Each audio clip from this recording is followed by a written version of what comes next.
That helps when I can actually speak, doesn't it? Hi everybody, I'm Catherine and I am here today with a book review for The Wicked Will Rise by Danielle Paige. So this is actually the second book in the Dorothy Must Die series, trilogy. I'm assuming it's a trilogy. Anyways, this is book 2 and it wasn't exactly what I thought it was going to be. So book 2 really picks up exactly where Dorothy Must Die ends. Like, pretty much, if you could read them all in one go, like, it's just bam, bam, bam. And I have a feeling the third book will as well, and I seriously need the third book soon. Because the ending of this book was like, what just happened? The Wicked Will Rise has Amy going through more of Oz. She meets more of the iconic characters from the original book series, like Polychrome and other people who, of course, are escaping me right now. But her big thing, of course, is still to kill Dorothy. That's like objective number 1. And the turns that it takes in order to get to where she can do it are like insane. Like the end of this book, just, I was in shock, complete shock for like the last quarter of the book, maybe, like insanity. Now, with recent events that have gone on, the first chapter or 2 in this book, because I did it on audio, so I'm not exactly sure where it lies, but within like the first little bit of this book, we see at the very beginning Amy and the lion going head to head.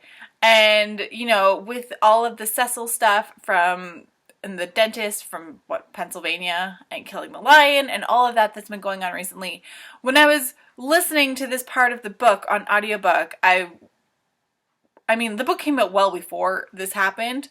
Let's just put that out there. But I don't know. Like, it gave me this really sick feeling in my stomach, more so than I think it probably would have had I have read it before this whole incident that became like a worldwide thing. That being said, once I got past that, I really enjoyed the book. You find out a lot more about characters in this book, specifically about Pete and Ozma, which I thought was a really interesting take on the whole thing. We have our Monkey Queen, of course, whose name is currently evading me because Lulu, Queen Lulu. We have Queen Lulu, of course, of the Wingless Monkeys. She was interesting. I loved her voice in this audiobook. It was like this weird New York, Boston type accent for a monkey, and it was just, it fit her character perfectly. I loved it. So that could have either gone really good or really bad, and I'm happy it went really good. A lot of the first like 50 to 75% of this book, you're dealing with Amy coming to realizations about stuff. We're trying to find Polychrome. She's trying to reconnect with members of the Order. And it isn't until that last 25% that stuff really, really starts to like get intense, and you're just left like, wait a second, that can't happen yet. There's another book. Wait, it didn't happen. What is going on? How can this happen? And then the ending hits and it slaps you in the face. And it was so intelligently done. Like, I would have never guessed that that was the route this book was going to take. And then when it's all laid out, you're just like, oh my god, that could make so much sense. There's a lot more character death in this book than I was expecting, and not of the characters that I were expecting to die, which was really interesting. There were a lot of times where I was a little confused because I was like, wait a second, like, this character has to still be here for at least a little bit longer, and then it's like, well, I guess they're not. Or, what? You're killing off this character, but we were just introduced to this character. Were they just used as a plot device? Like, what is going on? But the way that everything was done was brilliantly done for the plot line of the book and to set it up for the big finale of book 3. I loved listening to this. I purposely went long ways while driving in order to finish reading this book sooner rather than later, because I don't actually have a physical copy of it that I could have, you know, relied on to read faster. It always sucks when that happens. I think that book 2 is either going to be loved or hated by the audience of Dorothy Must Die. I can definitely see where some people are like, well, this is dumb. Like, they could have just made this a duology. It didn't have to be dragged out like this. Personally, I find that it adds a lot more to the story. I think had it have been kind of glossed over or sped through, it wouldn't have had the same effect, I don't think, for when book 3 finally does come out. It did set up a lot, and that ending specifically, I think, was what it was setting up to have happen. So anything that happened within the first, like, 90% of the book had to happen the way it did, I think, just so that you could get the proper build-up for everything.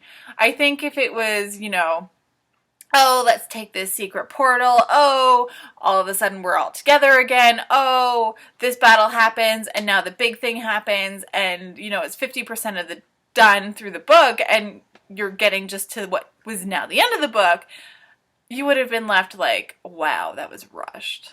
So book 3 is actually set to come out next March, so we do have quite the wait in between before we can find out exactly how this ends. However, there are 3 more novellas coming out within that span of time for The Scarecrow, The Cowardly Lion, and The Tin Man. So that'll actually be kind of interesting, especially considering the fates of The Scarecrow and the lion within this book specifically.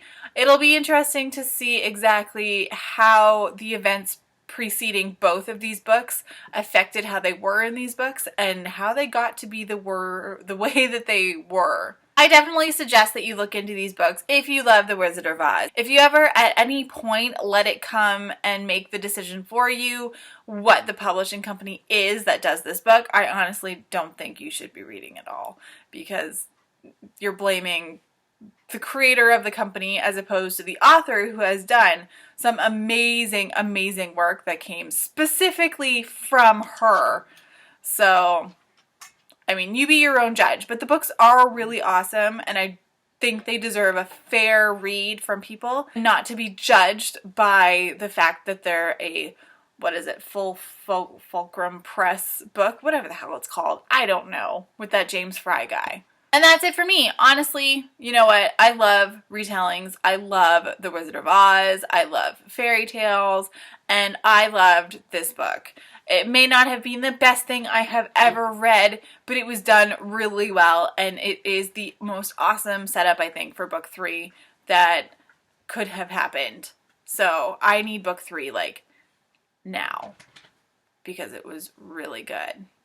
And the audiobooks are really good too. So if you're not into like sitting down and reading it, I highly suggest the audiobooks. The authors or the narrator's really good and it just really brings that extra little thing because they do, you know, specific voices and accents for characters, like with Queen Lulu. Loved how they did the Queen Lulu in the audiobook. If you've read this book, or if you've read the first one, or if you're thinking about reading it, leave a comment down below. If you liked the video, click subscribe, because I make videos like this all the time, usually with worse language. I actually seem to control myself with this book.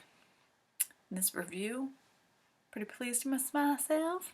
Yeah. And until next time, guys, happy reading. Now I really have to go and do something with this hair, because this is a major bedhead going on. Like, yeah, I also have to work later. The joys of adulting, people, right here.